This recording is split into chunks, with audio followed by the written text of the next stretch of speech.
Friends, তোমরা জানো আমি নিজেকে মোটিভেট করি কি করে?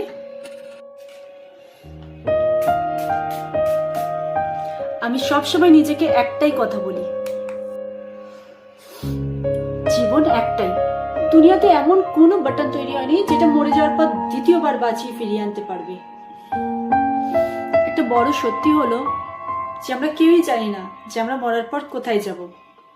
এটাই হচ্ছে আমার নিজেকে মোটিভেট করার আসল রহস্য। আমি স্বাধীন থাকি, ঘুরি ফিরি আর জীবনটাকে বাঁচার চেষ্টা করি। আমি চিন্তা করা ছেড়ে দিয়েছি যে কাল কি হবে, পরশু কি হবে। আমার কাছে আমি নিজেই আছি, আর কি চাই?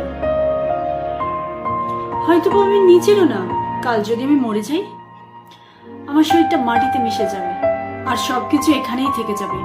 আমার সাথে যাবে শুধু আমার কর্ম, কার সাথে ভালো করেছি, কার সাথে খারাপ করেছি, কার সাথে কেমন ব্যবহার করেছি, সব আমার আত্মার সাথে যাবে।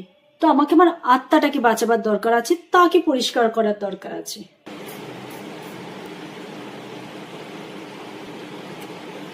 আমাকে তাকে সাজাবার দরকার আছে, নাই উপরের লেয়ারটাকে। আমি তো কথা বলতে বলতে আমার পুরো মেকআপ করে নিলাম।